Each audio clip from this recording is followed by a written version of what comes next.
Alrighty, y'all. So, day 82. Shoulders, core, super simple today. Going into deload, we're just going to do 3 movements. We're going to do a cable front raise with the rope. We're going to do a dumbbell lat raise, and we're going to do a cable rear fly. Then we'll go ahead and we'll finish with a dip with a knee raise for the core portion. And that's going to be today's workout. Super simple, straightforward, nothing special. 3-4 sets, probably 3 sets. Just as many reps as we can in each set to failure. Just to push a lot of blood in. These are super light sets. Nothing super overloading wise, because again, this is the deload. It's to allow the muscle to get stimulated, but we're not trying to break it down and just beat everything down further. It's to allow some extra recovery, allow the central nervous system to start recovering, and so on. So, let's go ahead and get into these.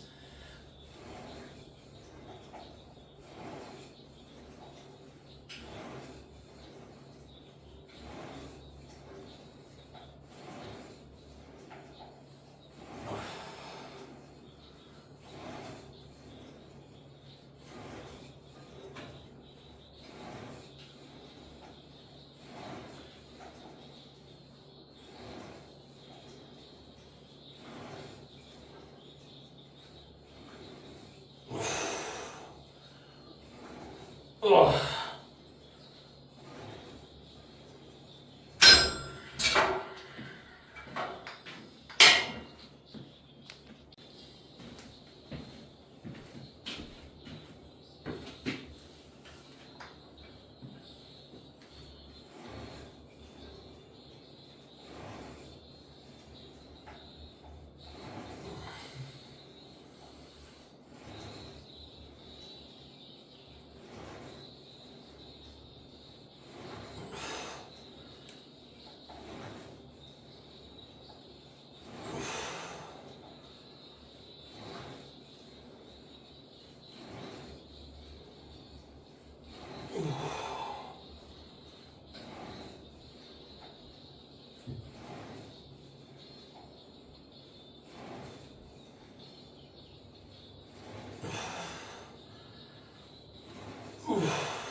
Easy peasy.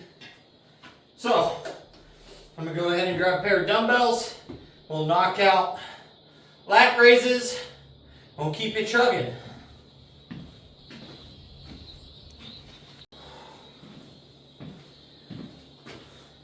So now that we're into lat raises, these are super light as well. Just 10-pound dumbbells.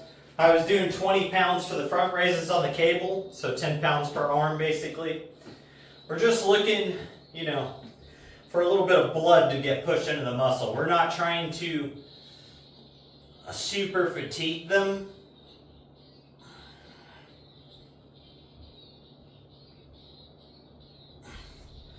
And the plus side to this is it's going to give them time to recover any damage that's been done to them. It's going to give the central nervous system time to recover and repair, because that you can basically kind of tax it and tax it and tax it and tax it, and it'll recover some, but think of it as like instead of filling your gas tank all the way up to 100% after every recovery session, it'll only go to like 99%, then to 98%, then 97%. And after a few months, your central nervous system is only able to recover to like 65, 70%. That's not a scientific number. I'm just using it as an example. But you'll notice like your peak strength numbers, you'll hit a point to where like you'll actually get weaker even though you should be getting stronger. And that's because your central nervous system just cannot fire the muscle fibers effectively. And that's where that acute fatigue has built up. So by going into deloads and taking like a week off, or 4 or 5 days off every few months, you're going to benefit from that, because you're going to be able to come back, take a week or two to work back up to where you just were, and then you're going to have another like 6 to 8 week period of being able to just push really hard and make further gains. Compared to if, say, you took no time off, you might gain another 2 or 3%, but taking the time off, you might be able to put on another 8%, 10%, 12% of a gain, because you let the body recover. So sometimes when it comes to this fitness stuff, doing less is more.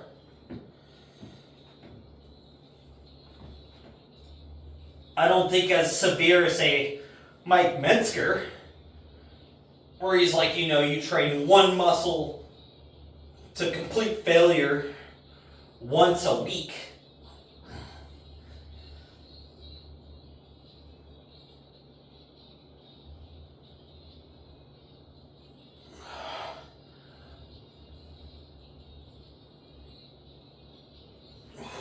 But I do think there is large benefits to not, say, doing 30 or 40 sets in a workout. And I'm starting to notice that now. Like, I used to do a lot of those when I was, in my mid-20s, and my testosterone levels were better, and GH production is better, and my rest was better, and probably diet was better, or at least metabolically was better. And so the body was able to adapt to that a lot better. But as you age and you have a lot more fatigue placed on your body and your hormones kind of decrease and everything else, you're not gaining any benefit from having that large of a volume anymore. So, and even when you're younger, you can definitely benefit from, like 2 or 3 super hard sets, one accessory movement for like 3 or 4 sets, and then be done with that muscle group. You don't have to do, 4 to 6 exercises with, 4 to 8 sets per movement, doing 30 freaking sets of a muscle. But there's also, what do you like to do?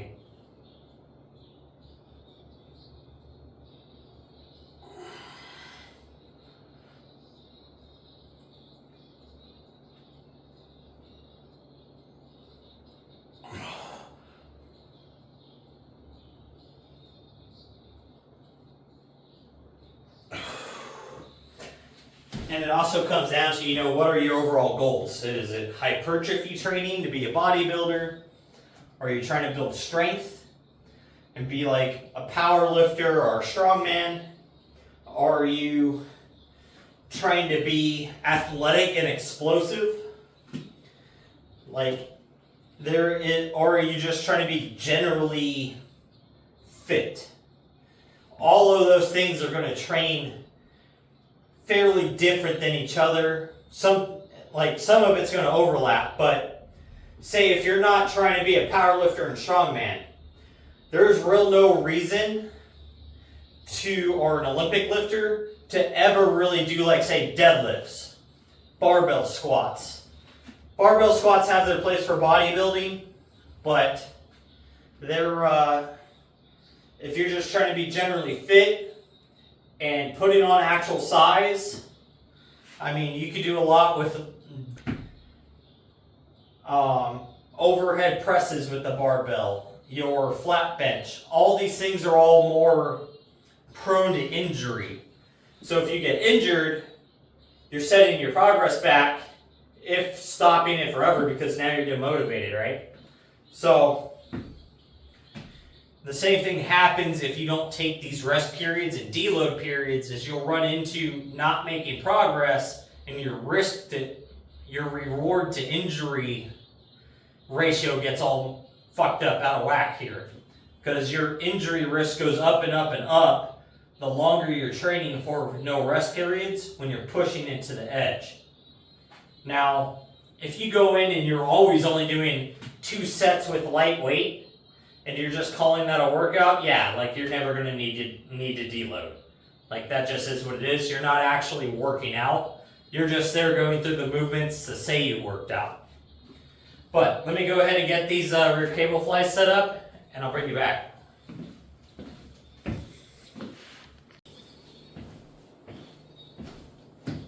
Alright, so now, like I was saying, if you're just kind of always going in just through the movements, never really working to complete fatigue, you're not progressively overloading all of the time, your need to deload is probably not going to exist.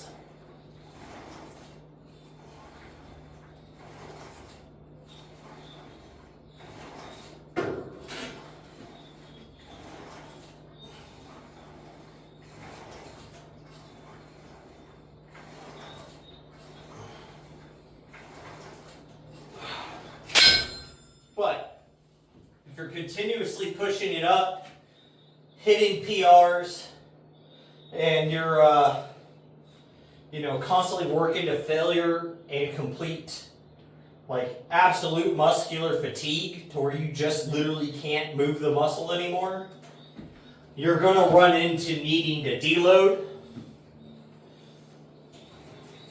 or you will end up stopping your progress at some point, or at least severely slowing it. It's kind of the same with dieting. There's been a few recent studies, one in particular I'll recall here specifically, that they took 2 groups of people, one dieted for 16 weeks straight, and then one dieted for 32 weeks, but the 32-week group did 2 weeks on, 2 weeks off. So it still was a total of a 16-week diet phase. And what they discovered, the group that dieted for 16 weeks straight, they lost 2 to 3% body fat during that period of time. But they also lost muscle tissue with it, and overall just density. So they were able to decrease their weight, but they lost everything with it.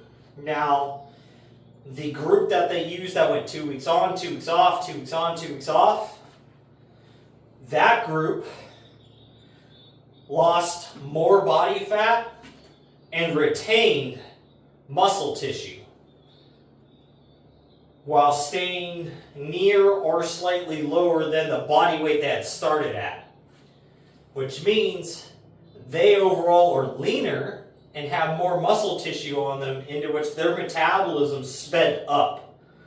Because the more muscle you can keep on your body, the better your metabolism is going to be.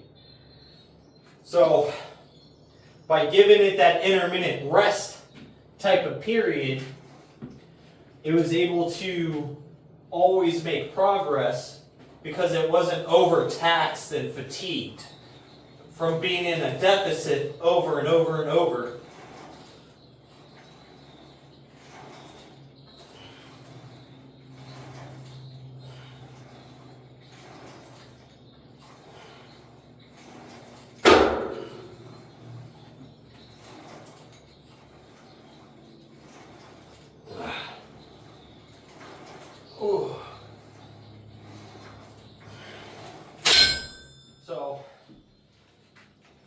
the same thing ends up happening when you're trying to build muscle itself too. That you're just going to reach plateaus that you're going to get stuck at, and most of the time it's because you're not prioritizing the recovery portion to your training.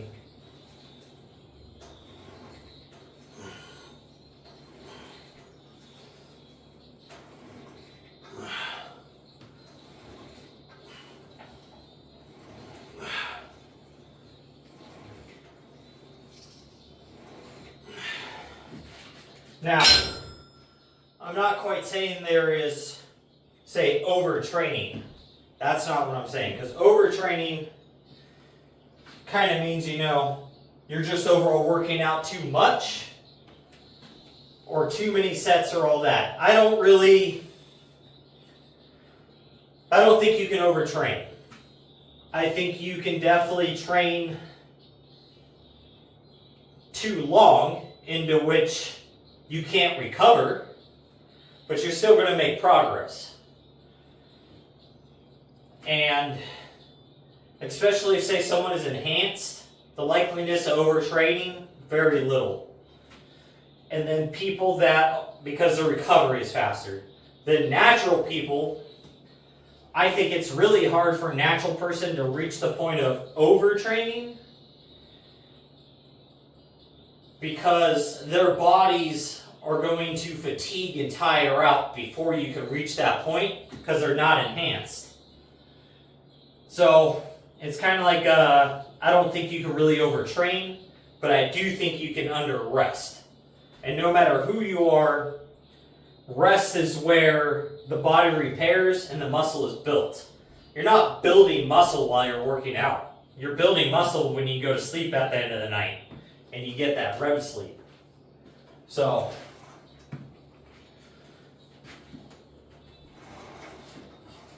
all this is doing is breaking down the muscle tissue and prepping it to be recovered.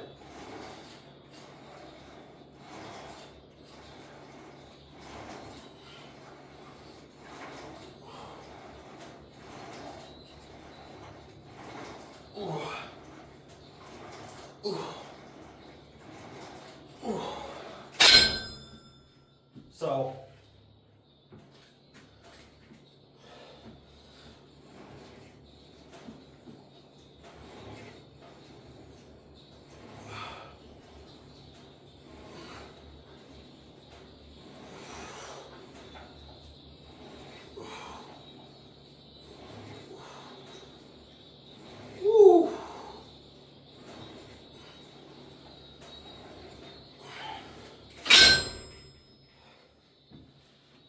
oh boy.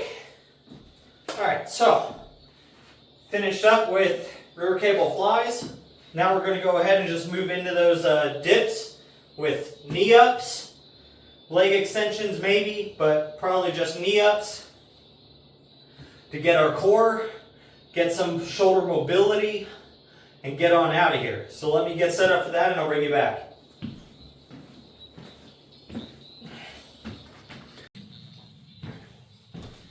Alright, we're going to go ahead and knock out these dips. 1, maybe 2 sets, just enough to get a decent little pump going, and we'll get on out of here. So, like the fact that deload days are also pretty short, because you're not having to do as much work. Because again, we're focused on recovery here.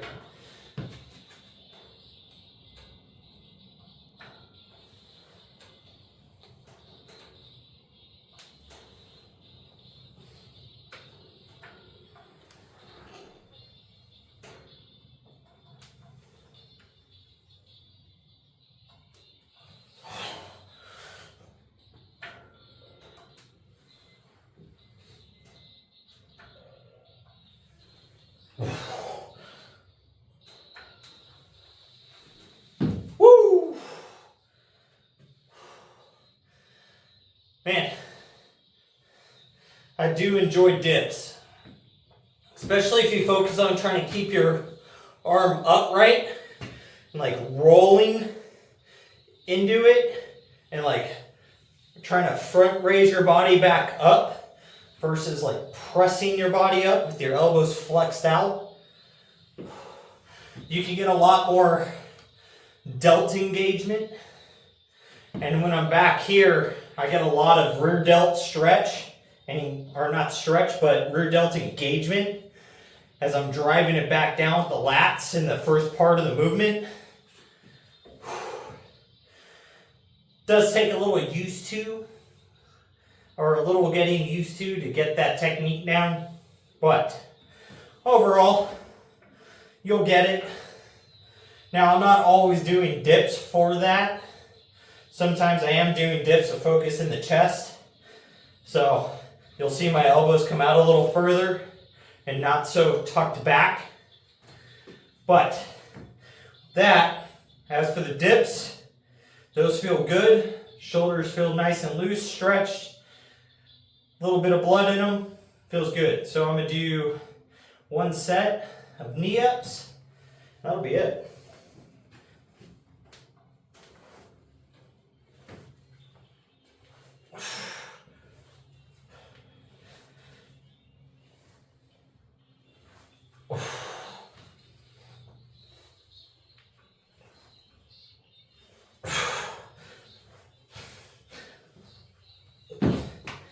Woo! Well, with that, guys, if you made it this far, please hit that like and subscribe button. I'm trying to close in on that 1,000 subs, like 930. Just kind of stalled out there. I get that this section of videos has been pretty dry, without cutting, no music, none of that. But like I said at the beginning, I wanted to do a basically non-edited, every single set, taped, to show the work that I've put in to see where it puts me in 90 days. So that's why these videos are like that. When I get into the next training block, we're gonna have a lot better style video again of like what I was doing before I did that Georgia trip for 3 months. So that's the upcoming plan. So these next 8 videos, you know, they are what they are. But with that, make sure you're working towards your goals, getting your stuff done. Most of all, just don't be a lazy fuck.